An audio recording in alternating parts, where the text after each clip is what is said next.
In today's episode, I'll be giving my review, reaction, and recap of the movie Brokeback Mountain that came out in 2005. So let's jump right into Brokeback Mountain. Do something, man. People are questioning you. Shut up. Shut up. Okay, yep, do that. Sure, guys. Stupid and dumb. Just an idiot. Get your shit together, son. Fuck it. I loved it. Welcome to the dub cast.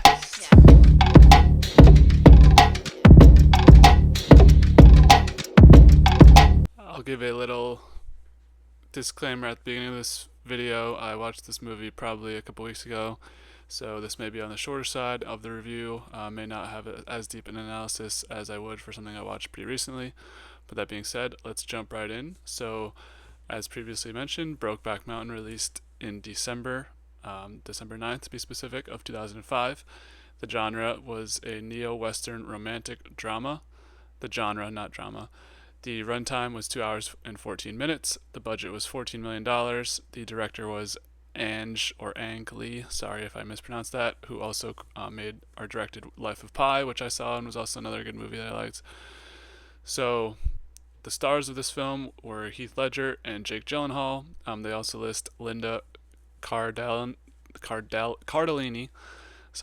Anna Faris, Anne Hathaway, Michelle Williams, and Randy Quaid, but in my eyes, the only two real stars in this movie were Jake Gyllenhaal and Heath Ledger, just due to the amount of time the movie actually focuses on them.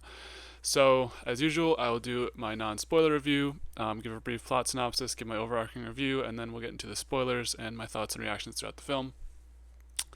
So, jumping in, what is this film about? So, the film runs from the years 1963 to 1983. We start with two men, Heath Ledger and Jake Gyllenhaal. His characters working for a farmer guy who they need basically sheep to be protected throughout the summer season. And one of them is to get supplies and stuff, and one of them is to sleep with the sheep. It's like a weird system, but they just need two guys. It's 1963, they need jobs, so here we are. So essentially, one night they get drunk, and Jack Twist, who is Jake Gyllenhaal's character, goes after Ennis romantically, and Ennis initially doesn't want to, but of course they end up making out and making love with each other. So obviously this is very contradictive to what people in this time would have thought, due to the bias against homosexuals and against gay people in the early 1960s especially. This was like unheard of. Want to give actually a special shout out to Happy Pride Month for all of you guys who celebrate. Almost took too long to make this video that it wasn't Pride Month, but here we are. Happy Pride Month to all of my Pride people out there. So essentially, they don't want to do this, or Jack's really into it, and this is kind of like man it. They just kind of hang out and then bro out and like make out and stuff while they're together. But as the movie moves on, they kind of have to split ways, especially once they're not working. They only work that summer job for one summer, so Ennis essentially right after finds a wife, gets married, has two kids, and then Jack later on does as well.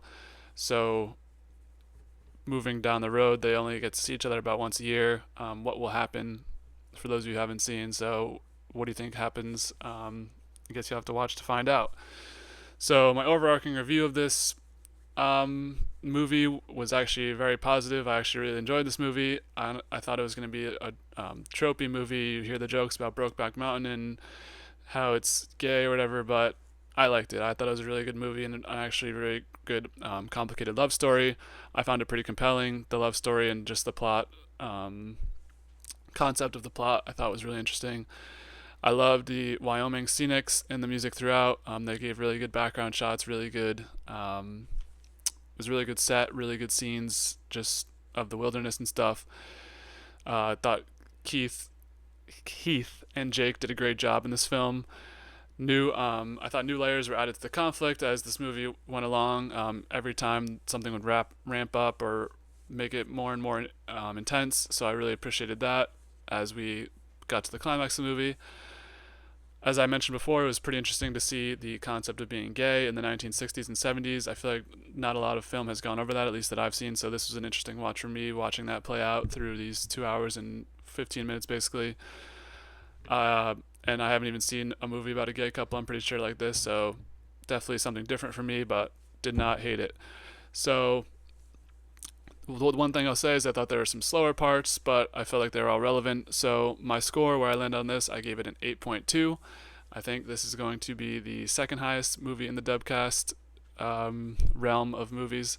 So it joins the 8 club with, or no, it's going to be the third highest with behind Looper, and it joins Last Samurai and other movies potentially in the 8 category. So yeah, as you can see, not well prepared here, but we're gonna roll with it. So 8.2 for Brokeback Mountain. Thought it was really good. What did you guys think of it? And yeah, let me know your scores below or in the comments, whatever.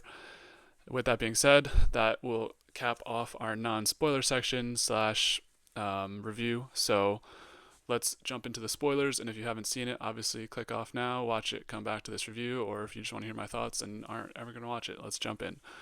So essentially, in the movie, things escalate in different ways for both sides. Both of them have wives. Jack is dealing with his wife is Anne Hathaway, who has this family who's annoying and a pain in the ass to deal with, while Heath, or Ennis, sorry, always wants to escape kind of, but he struggles with the idea that he wants to get out. He doesn't want to fully commit to it because of the bias of the times.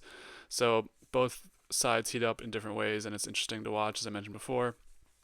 Essentially, right as soon as Jack gets back to Ennis after their job, he makes out with him, and basically Ennis's wife finds out most of what's happening, divorces him, and takes the kids, which is tough on Ennis, and he still can't live the lifestyle he wants to because it's wrong in the time. So Jack and his wife, they live in kind of a mundane relationship, kind of a Mr. and Mrs. Smith before the reveal relationship, where he gets mad at the father of Anne Hathaway. Yeah, it's just ugly for both sides. And then essentially Jack makes a plea to Ennis to live together and be able to love each other freely all the time.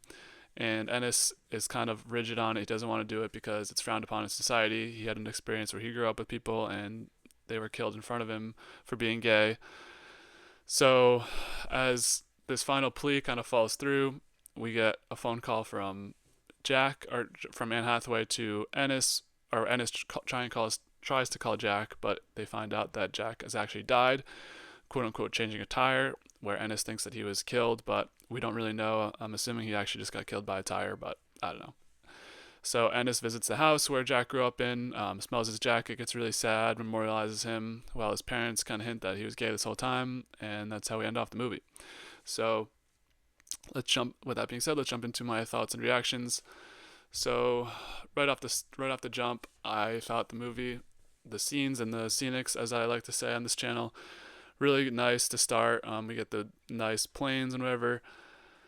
You know, never really thought I was a Wyoming guy, but after watching this movie, there's definitely a sense of wanting to go there just to visit all 50 states, whatever. That's my goal, but I guess I would have to go anyway. But I don't know. It looked like a nice area. I can understand why Kanye has some ranches out there with all his money. We won't comment on his ideology or whatever, but yeah. So essentially, once they're getting to this job, they have a lot of sheep they need to care for. That's something I noticed. There's fucking like 800 sheep. I don't know how to do that. I've worked jobs like that. Well, not jobs like that, but hard jobs. Well, nah, I know I'm gonna get shit on for this, so I'm just gonna leave it here. That's a lot of sheep to work for, to care for. Once again, can't say enough about the scenics early on. Just thought they were really good to set the stage. And this, the background of the movie, thought it was beautifully shot with the nature and stuff. So, of course, once they are getting the supplies and everything's kind of all figured out, there's a freaking bear, because of course, and having recently gone through a bear scare where I live, this is terrifying just because I never know what to do with a bear. I know you're supposed to bow down to a you're supposed to lay down with a black bear, attack a grizzly bear. Like, it makes no sense. I just don't want to see a fucking bear. How about that? Ennis is going to kill a moose. He does it in a nice way. And then we got Jack doing his clown act here. He's just like, they're dancing by the fire, and he's just being a total clown. This is before they actually get together and make love or whatever. So Jack, he's been on the moves. He's trying to riz. He's just being a clown. Also, like the music, didn't mention that earlier. I thought the music was pretty nice. Jack, once he starts drinking, he just starts singing. I would not want to live with Jack for a couple of reasons. One being singing. I hate singing at camp especially when it's just two people. I'd get annoyed really easily. So yeah, I would not do fare well on this job. I thought when they first got together in the tent, I thought it was fast and just kind of random where it first jumps. But I guess looking back on it, there's all this kind of tension leading up to it where Jack just feels comfortable enough to make the move and it works. So yeah, obviously going into this movie, I knew that it was going to be about two gay guys, so wasn't necessarily surprised by it, but I was happy to. No, I wasn't. This is complicated, but it was understandable once you watch the movie and think back on it. Why this happened? This was one of my bigger question marks. I thought it was like random that happened, but whatever. Whatever. So one of the sheep just gets gutted, and they never really go over this. What happened to it? Did it get killed by a wolf? Did it get killed by a bear? It just got gutted. So poor sheep. R.I.P. sheep. As we know on my channel, I fucking hate watching animals die and be in bad situations. So yeah, not good.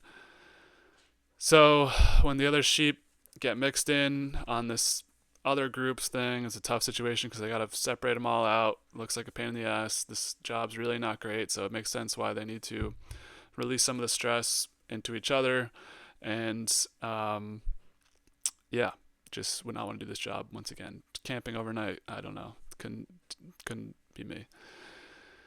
And once they are get together, they just beat the shit out of each other, which I guess all boys do. So good for them. Some 10-9s in there. I don't know who won, but some good scraps for the boys. I don't like fighting people because I'm not very strong, but you do you. I know the boys love to wrestle everyone now and then, so good for them. It seemed like I thought Ennis was gonna be the one to go because he's got like this kind of cough and seems like he's got a lot of health issues throughout the film, but he's not the one who ends up dying. It's gonna be Jack, but I don't know. I thought early on Ennis would low key pass, but was wrong about that.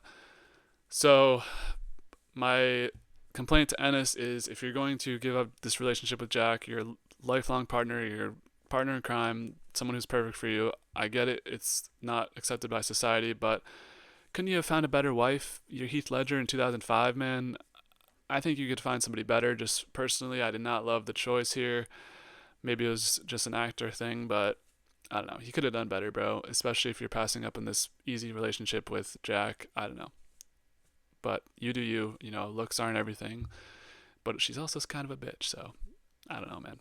Maybe I wouldn't have done that. But I know societal pressures, get married, find a girl, get a house, especially like 70 years ago, not even talking about today. Wow. So I understand it. Moving on. Yeah, he just instantly spawns like two kids with his wife. Jack is on the hunt for him to find him. Ennis is going to get into a fight with these two big motherfuckers. He beats them. I say get Ennis in the UFC, bro.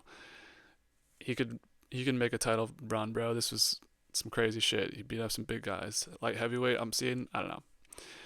Then we get introduced to Anne Hathaway. Literally, heart eyes. Anne Hathaway, I love you. Wow, she was gorgeous in this film. Just beautiful. Anne Hathaway, always great acting. Always looks good. So, props to you, young woman, or now old woman. So once Jack and Ennis reconnect, they are going to just make out on sight, which I thought was stupid. They don't even try and hide.